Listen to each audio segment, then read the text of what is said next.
Hello everyone. तो आज हम बात करने जा रहे हैं क्लास 9th का चैप्टर नंबर 8 मोशन। और ये बहुत दिनों से लोग बोल रहे थे कि सर ये बना दो, तो बना देते हैं। और आज हम बात करने जा रहे हैं इसके खूबसूरत से इंट्रोडक्शन पर। तो चलो और शुरू करते हैं आज की क्लास। उसके पहले बात करते हैं कि क्या होता है मोशन। और इस मोशन के चैप्टर को समझने के लिए आपको इसके बेसिक कॉन्सेप्ट को समझना पड़ेगा। तो देखो यार, कोई भी छोटे से बच्चे से भी पूछोगे ना कि मोशन क्या होता है, तो बोलेगा मूवमेंट ऑफ एनी ऑब्जेक्ट। क्या बोलेगा? Movement of any object is called motion. यानी movement of any object, movement of any object is called motion. ये तो है मूवमेंट। अगर बात करें इसको थोड़ा सा और अच्छे से समझने की, तो वो होता है चेंज इन पोजीशन। क्या होता है? Change in position. क्या होता है? Change in position of an object. अब यहां पर बच्चे एक गलती करते हैं और इसकी बेसिक डेफिनेशन को समझने में बहुत बड़ी गलती करते हैं। चेंज इन पोजीशन तो होता है, लेकिन सबसे पहले यह समझो कि पोजीशन क्या है और किसके हिसाब से चेंज हो रहा है, क्या चेंज हो रहा है, कैसे चेंज हो रहा है। इस पूरे चैप्टर में, इस पूरे लेक्चर में, आज के लेक्चर में तुमको समझाने जा रहा हूं कि यह पोजीशन किस चिड़िया का नाम है। अगर मोशन को समझना है तो पोजीशन समझना पड़ेगा। पोजीशन के साथ साथ तुमको रिलेटिव पोजीशन समझना पड़ेगा, तब जाके तुम्हें मोशन की थोड़ी थोड़ी फील आने लगेगी, जो कि फाउंडेशन कोर्स के लिए बहुत इंपॉर्टेंट है। तो शुरू करते हैं। What is motion? Motion is क्या है? Movement of any object. लेकिन मोशन की बेसिक डेफिनेशन ये नहीं है। अभी पहले मैं बेसिक डेफिनेशन लिखूंगा, उसके बाद मैं अपनी अगली स्लाइड पर जाऊंगा। तो मोशन क्या होता है? Change in position, change in position, change in position of an object. किसी भी ऑब्जेक्ट की पोजीशन में चेंज होना। कोई भी ऑब्जेक्ट जब अपनी पोजीशन चेंज करता है, आप देखोगे कि इस पूरे वर्ल्ड में हर एक चीज आपको या तो चुपचाप बैठी हुई मिलती है, यानी रेस्ट पे मिलती है, या वो घूमती हुई मिलती है। जैसे आज मैं तुम्हारे सामने बोल रहा हूं, चल रहा हूं, फिर रहा हूं, इधर उधर जा रहा हूं, ये मेरा मोशन तुमको डिस्क्राइब कर रहा है। लेकिन वहीं ये कुर्सी रखी हुई है, ये कैमरा वहीं पर स्थित है, और हमें धरती भी चुपचाप बैठी हुई मिलती है। तो अगर हम बात करें किसी भी ऑब्जेक्ट की, तो वो होता है चेंज इन पोजीशन। जो मोशन की बात करें तो change in position of any object. लेकिन अब वहीं पर एक प्रॉब्लम होती है, और समझने वाली बात यह होती है कि अगर देखा जाए तो ये जो धरती है, ये धरती मेरी मां है, जो ये धरती है, ये हम कहें तो हमारे हिसाब से तो ये मूव नहीं कर रही है। लेकिन अगर देखा जाए कि सन के रिस्पेक्ट में क्या हो रहा है, सन के लिए धरती मूव कर रही है क्या? हाँ, कर रही है। अगर मैंने किसी से पूछा कि धरती मूव कर रही है, इज अर्थ इज मूविंग, तो आप सब लोगों का एक आंसर होगा, एक बहुत खूबसूरत सा आंसर होगा। वो बोलोगे हाँ सर, धरती मूव कर रही है। लेकिन अभी धरती क्यों नहीं मूव कर रही है? तो कुछ बच्चे बोलते हैं, छोटे से बच्चे जो बोलते हैं सर महसूस नहीं हो रहा है। बेटा, महसूस करने वाली बात है ही नहीं। मोशन को समझने के लिए महसूस करना इज नॉट इंपॉर्टेंट। मोशन को समझने के लिए उस पर्टिकुलर ऑब्जेक्ट के ऑब्जर्वर के ऊपर बहुत डिपेंडेंट होता है। अब वो ऑब्जर्वर क्या होता है, उसको अगली डेफिनेशन में समझते हैं कि change in position of any object with respect to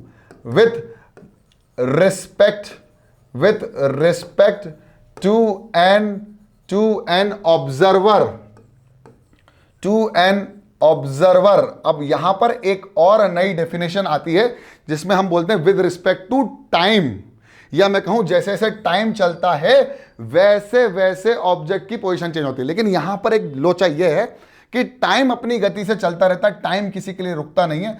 तो हर चीज टाइम के रिस्पेक्ट में तो हो ही रही है, लेकिन कोई चीज मूव कर रही है या नहीं कर रही है, वो किसके ऊपर डिपेंड करता है? वो उसको देखने वाले के ऊपर डिपेंड करता है कि वो उसको कैसे देख रहा है और किसके रेफरेंस में देख रहा है, या ऑब्जर्वर कौन है। इसका एक छोटा सा एग्जांपल, अगर मैं कहूं कि धरती अभी मूव कर रही है क्या, तो अगर छोटे से बच्चे को पूछेंगे ना, तो बोलेंगे नहीं सर, धरती मूव नहीं कर रही है, जिसको रिवॉल्यूशन और रोटेशन के बारे में नहीं पता। लेकिन अगर किसी बड़े बच्चे से पूछेंगे तो वही सेम धरती मूव करना चालू कर देती है। इसका मतलब यह हुआ कि यार मोशन की डेफिनेशन किसी ऑब्जर्वर के ऊपर डिपेंड कर रही है कि कौन उसको देख रहा है, और यह होता है पोजीशन से। तो यहां पर समझने की बात आती है कि हमें पोजीशन को समझना पड़ेगा। अब पोजीशन को समझने के लिए एक बेसिक कॉन्सेप्ट जो मैंने लगाया है वो यहां समझो। यहां पर एक बंदा ए है, एक बंदा बी है, एक बंदा सी है और एक बंदा डी है। यहां पर 4 लोग हैं और 4 अलग अलग पोजीशन पे बैठे हैं, लेकिन हम जो पोजीशन देख रहे हैं, हम जो देख रहे हैं वो लेफ्ट टू राइट देख रहे हैं। अब इसको समझने के लिए समझो ये क्या लिख रहा है। वो बोल रहा है suppose 4 person A B C D are sitting in a row and equidistance with each other. सब लोग एक दूसरे से बराबर बराबर दूरी पर बैठे हुए हैं। क्लियर। अब वो ये बोल रहा है कि जो नेबर्स हैं वो लेफ्ट टू राइट जो फिगर्स में शो कर रहे हैं। अब हमें बताना है पोजीशन ऑफ बी। किसकी पोजीशन बताना है? Position of B. मेरे ख्याल से इंक ब्लैक ले लेते हैं तो ज्यादा बेटर रहेगा। हमें बताना है पोजीशन ऑफ बी किसके रिस्पेक्ट में? हमें बताना है position of B with respect to A. पहले तो बताना है कि ए के रिस्पेक्ट में। अगर मैं तुमसे पूछूं कि बी कहां है, अगर मैं तुम्हारे रिस्पेक्ट में पूछूं तो बी कहां है, तो मुझे तो सर मेरे बी सामने दिख रहा है। लेकिन अगर ए के रिस्पेक्ट में देखें तो बी जो है ए के राइट में है जो मैं देख रहा हूं, और बी जो है वो सी के क्या है? लेफ्ट में है। अगर मैं डी के रिस्पेक्ट में देखूं तो बी जो है वो ए और सी के बीच में है। यानी एक ही ऑब्जेक्ट अलग अलग पोजीशन अक्वायर कर सकता है। नहीं सर, पोजीशन तो उसकी एक ही है, लेकिन उसको बताने का तरीका 3 अलग अलग नहीं, 4 अलग नहीं, 5 अलग अलग नहीं, जितने ऑब्जर्वर हैं उस हिसाब से होता है। मतलब सेम ऑब्जेक्ट किसी के लिए तो पीछे बैठा हुआ है, किसी के लिए आगे बैठा हुआ है, किसी के लिए रुका हुआ है, या किसी के लिए मोशन कर रहा है। इसका मतलब यह हुआ A is immediate right, C is immediate left, D is second to the left, thus position is relative। अब इसको समझाता हूं। जैसे आपकी मम्मी है, रिलेटिव क्यों बोल रहा हूं? जैसे आपकी मम्मी है तो आपके लिए तो आपकी मम्मी है, लेकिन आपके फादर साहब के लिए तो आपकी उनकी वाइफ है, और आपके भाई के लिए भी मम्मी है। समझ में आ रही बात? अगर मुझे सिर्फ मम्मी की बात करनी है तो मैं ऐसा थोड़ी बोलती, अगर मान लो मम्मी की शिकायत कर रहे हैं पापा से, देखो आपकी बीवी ने क्या कर दिया मुझे मारा, मुझे प्रताड़ित किया, ऐसा तो नहीं बोलते ना। अपन डायरेक्ट बोलते मम्मी ने देखो मुझे मार दिया, पापा क्या करूं। लेकिन अगर रिलेशनशिप निकालना हो, रिलेशनशिप ढूंढना हो, तो पापा कैसे समझाते हैं? कोई दूर के रिश्तेदार आते हैं, बेटा ये तुम्हारी बुआ है ना, ये मेरी सिस्टर है ना, जैसे तुम इनकी सिस्टर हो अपने भाई की, वैसे ये मेरी सिस्टर है, तो ये तुम्हारी क्या लगी? बुआ। रिलेशनशिप बता दिया। इसका मतलब ये हुआ कि जो पोजीशन है वो रिलेटिव है। किस तरह से देखा जा रहा है, कौन देख रहा है, ये डिपेंड करता है उसकी पोजीशन पे। यानी ये रेफरेंस पॉइंट जो है ना वो ऑब्जर्वर का पॉइंट है। इसका मतलब मैंने कहा कि अगर मैं बी को रेफरेंस पॉइंट बना लूं तो बी से ए की पोजीशन बताओ, बी से सी की पोजीशन बताओ, बी से डी की पोजीशन बताओ, extreme right, extreme left, between B and C, तो सी जस्ट बाजू में, बिसाइड, और लेफ्ट में या राइट में। मतलब बी को रेफरेंस मानकर हम लोग हर एक ऑब्जेक्ट की पोजीशन निकालते हैं। अब हमने धरती पर क्या करा है? धरती पर हम लोगों ने अर्थ को रेफरेंस पॉइंट मान लिया है, लेकिन इतना कंफ्यूजन होता था मैथमेटिक्स में, तो हम क्या करते थे? हम लोगों ने इसके रेफरेंस पॉइंट को थोड़ा सा तब्दील किया है। वो किस तरह से तब्दील किया है, बिल्कुल ध्यान से देखना। हम लोगों ने अपने इस पर्टिकुलर चीज को एक ग्राफ में प्लॉट करने पर हमने माना कि हमारे पास एक रेफरेंस पॉइंट है जिसको हम क्या बोलते हैं? ओरिजिन। क्या बोलते हैं? ओरिजिन। तो कंफ्यूजन दूर। हर एक व्यक्ति किसी भी ऑब्जेक्ट की पोजीशन को किससे बताएगा? ओरिजिन से बताएगा। किससे बताएगा? ओरिजिन से। अब मैंने कहा ये ईस्ट है, ये वेस्ट है। अगली स्लाइड में इसका एग्जांपल दिया हुआ है।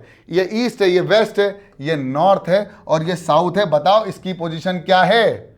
तो तुम जहां पर भी बैठे हो उससे मुझे कोई मतलब नहीं है। मैं बताऊंगा इस ओरिजिन से, इसको मैं बोलूंगा रेफरेंस पॉइंट। इसी को बोलते हैं हम रेफरेंस पॉइंट। क्या बोलते हैं मेरे प्यारे बच्चों? Reference point. इसी रेफरेंस पॉइंट से इस पॉइंट की अगर मेरे को लोकेशन या पोजीशन को ढूंढना है तो मैं क्लियर बोल दूंगा, it is situated in the north east direction. North east direction में है। और अगर मैं इसकी पोजीशन बताऊं तो एग्जैक्ट लोकेशन बताऊं कि भैया 4 मीटर नॉर्थ ईस्ट। समझ में आया? अगर मैं बोलूं 4 मीटर है, 5 किलोमीटर है, लेकिन वो चीज सबसे कहां से होगी? ओरिजिन से। अगर मैं बोल दूं ये कहां पर है तो बताएगा भैया 5 metre waste.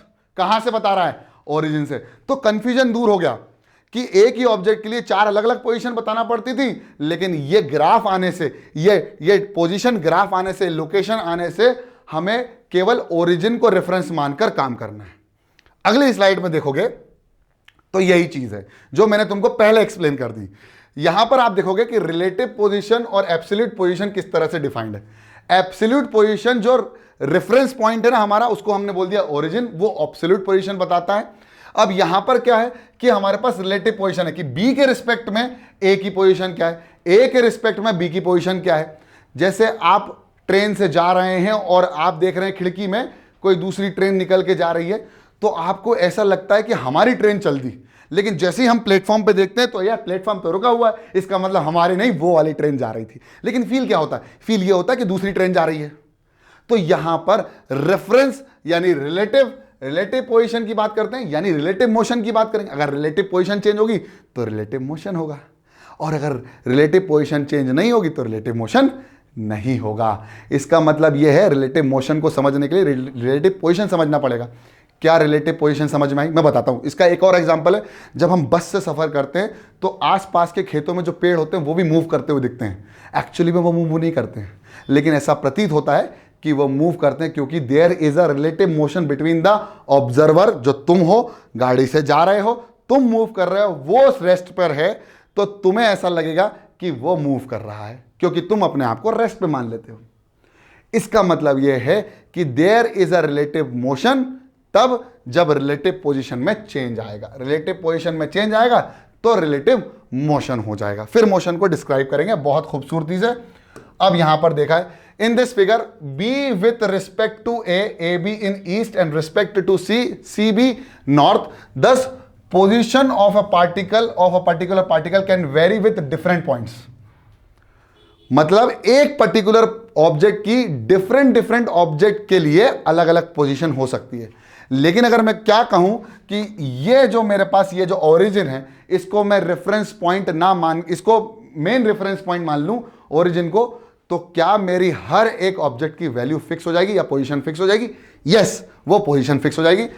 But in order to consider all point in one frame, एक ही फ्रेम में देखने के लिए हमें एक पर्टिकुलर रेफरेंस पॉइंट की जरूरत होती है।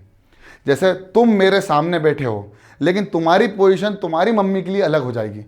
क्या कहें कि हम एक पर्टिकुलर रेफरेंस पॉइंट मान लें, जैसे मैप है, मैप के अंदर चाहे तुम कहीं पर भी हो, किसी के रिस्पेक्ट में कहीं पर भी बैठे हो, मैप आपको एग्जैक्ट लॉन्गिट्यूड और लैटिट्यूड का लोकेशन बता देता है।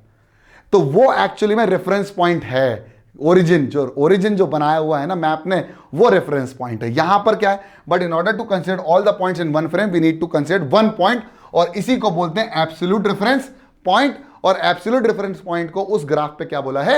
ओरिजिन। समझ में आया? बहुत बढ़िया। For example, consider O as the absolute point, then the position of all object with respect to O will be absolute position for B is OB in northeast, similarly OA in northwest and so on। इस तरह से आगे बढ़ता रहेगा। और यह बात तुमको समझ में आ गई है, तो अब तुमको समझ में आएगा कि कब बॉडी रेस्ट में होती है और कब बॉडी मोशन में होती है। अगर मोशन और रेस्ट समझना है ना, तो ये पोजीशन वाला फंडा क्लियर करना पड़ेगा, और क्लियर हो भी गया होगा, नहीं हुआ तो समझा बता देना मुझे। अब concept of rest and motion, rest क्या होता है, मोशन क्या होता है, इसको समझने के लिए तुमको सिर्फ इतना समझना पड़ेगा। अगर कोई ऑब्जेक्ट किसी और फ्रेम में, मतलब मैं कहूं कि मैं तुम्हें देख रहा हूं और तुम हिलना मत, तो मैं हूं ऑब्जर्वर, और अगर तुम्हारी पोजीशन चेंज नहीं हुई, तुम्हारी पोजीशन एक जगह से दूसरी जगह नहीं चेंज हुई, तो मैं मान लूंगा कि तुम रेस्ट पे हो। भले ही हम सभी लोग धरती के साथ घूम रहे हैं, धरती के साथ सभी लोग मूवमेंट कर रहे हैं। जैसे धरती घूम रही है, धरती रिवॉल्यूशन भी कर रही है, रोटेशन भी कर रही है, ऐसे सभी लोग घूम रहे हैं।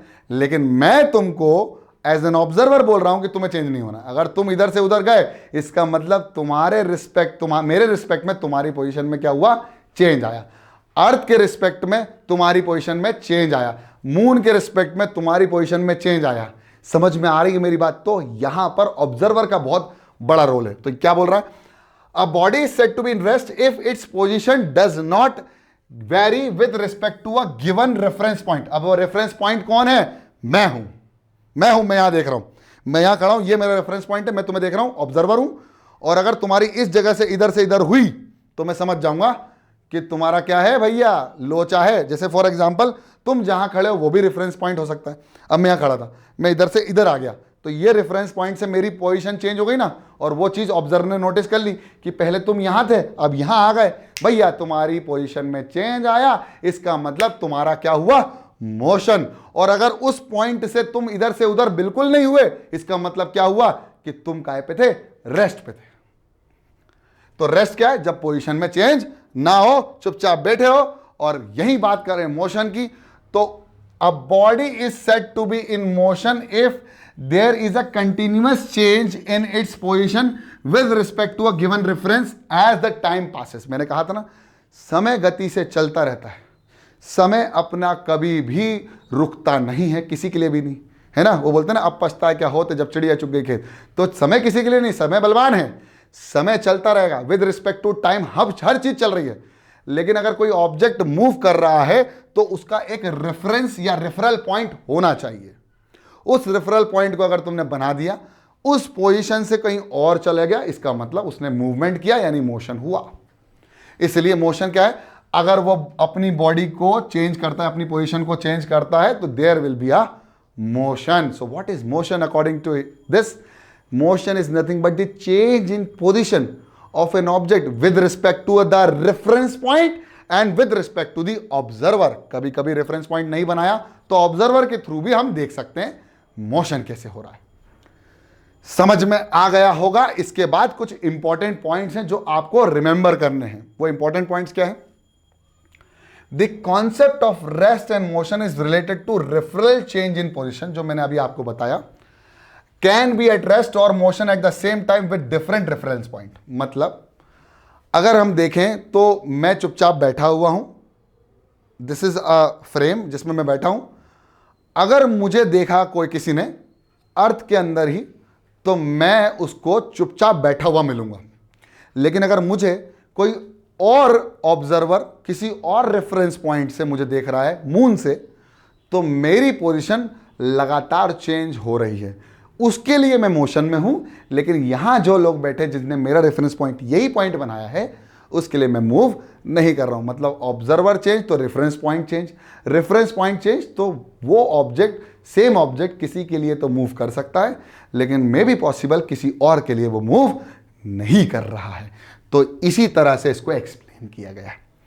If we consider single point as a reference point and considering it at rest. अब इसको मैं समझा रहा हूं कि हमने एक रेफरेंस पॉइंट ले लिया। फॉर एग्जांपल मैं बैठा हुआ हूं किसी कार में, और उस कार को मैंने रेफरेंस पॉइंट ले लिया। कार चल रही है लेकिन पेड़ रुका हुआ है।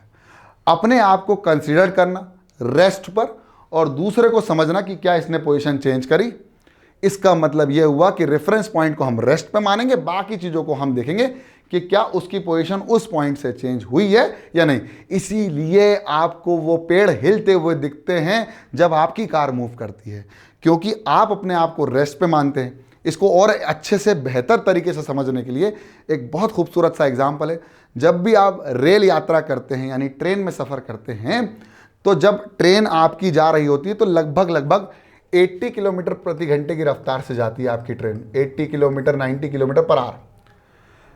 वहीं जब सामने से कोई ट्रेन आ रही होती है, जब सामने से कोई ट्रेन आ रही होती है अपोजिट डायरेक्शन में, तो आपको हमेशा ऐसा फील होता है कि वह ट्रेन बहुत तेज स्पीड से निकल गई और उसकी स्पीड डबल दिख समझ में आती है। ऐसा लगता है कि डबल है, क्योंकि there is a relative motion और रिलेटिव रेफरेंस पॉइंट। आप अपने आप को तो जीरो पे मान लेते हो और उसकी स्पीड आपकी स्पीड के साथ प्लस हो जाती है, क्योंकि अपोजिट डायरेक्शन में। इसको और अच्छे से समझेंगे, लेकिन यहां पर ऐसा महसूस होता है कि वो ट्रेन बहुत तेजी स्पीड से निकल गई, और वो इतनी तेज निकल गई, जैसे वो निकल जाती है उसके बाद ऐसा लगता है यार हम ही स्लो चल रहे हैं, ऐसा लगता है हमारी ट्रेन स्लो चल रही है ना। इसलिए क्योंकि हम अपने आप को रेफरेंस पॉइंट मानते हैं, उस ट्रेन को रेफरेंस पॉइंट मानते हैं, तो उस समय हम अपने आप को क्या कंसीडर कर लेते हैं? वी आर एट रेस्ट, जो कि हमारा एब्सोल्यूट पॉइंट है। And any object which is at rest with respect to that point is considered at rest, and the same case in motion. जैसे ट्रेन में जब हम जा रहे होते हैं तो वो ट्रेन तो निकल गई, मतलब वो मोशन में हमारे लिए, और हमारे मम्मी पापा जो हमारे साथ सफ़र कर रहे हैं वो मोशन में नहीं है। पापा कहाँ जा रहे हो? अरे कहीं नहीं, यहीं तो बैठा हूँ, तुम्हारे साथ ही तो हूँ, तुम्हारे साथ ही तो जा रहा हूँ, यानी कहीं मोशन नहीं कर रहा हूँ। लेकिन वही जो सामने वाला छोड़ने आया था स्टेशन पे, बाय बाय कर रहा हो, कह रहा देखो चले गए, यानी मूव कर गए, यानी मोशन कर गए, यानी रेफरेंस पॉइंट चेंज हो गया, रेफरेंस पॉइंट हो गया स्टेशन, और अभी हमारा रेफरेंस पॉइंट ट्रेन है जिसमें हम बैठे हुए हैं। इसका मतलब ट्रेन में साथ में सफ़र करने वाले हमें एक दूसरे के लिए मोशन नहीं कर रहे हैं, लेकिन वही प्लेटफॉर्म पे छोड़ने वाले हमारे लिए मोशन कर रहे हैं और हम उनके लिए मोशन कर रहे हैं। तो मोशन को समझने के लिए ये रेफरेंस पॉइंट या पोजीशन वाला कॉन्सेप्ट समझना था। What is motion? Motion is nothing but the movement of any object with respect to the observer and the reference point which you have made. अगर उसकी वजह से कोई चेंज इन पोजीशन होती है तो मोशन में है, चेंज इन पोजीशन नहीं होती है तो मोशन में नहीं है। इसी टाइम पे सेम ऑब्जेक्ट एक पॉइंट ऑफ रेफरेंस के लिए मोशन में हो सकता है, जैसे अर्थ अभी हमारे लिए मोशन में नहीं है, लेकिन अर्थ लिटरली घूम रही है with respect to sun. In general, we consider Earth as an absolute point, considering it at rest, although it is in motion with respect to Sun and other planets. समझ में आया क्या? बहुत अच्छे से समझ में आ गया होगा, मेरे ख्याल से इसके बाद नहीं है। तो अगली क्लास में हम समझेंगे इसके आगे वाले कॉन्सेप्ट, जिसमें हम वेक्टर और स्केलर बहुत अच्छे से समझाएंगे, डिस्टेंस और डिस्प्लेसमेंट समझेंगे, और उससे रिलेटेड कुछ न्यूमेरिकल करेंगे डिस्टेंस और डिस्प्लेसमेंट में। ठीक है, तो all the best, have a good day, Jai Hind to all of you.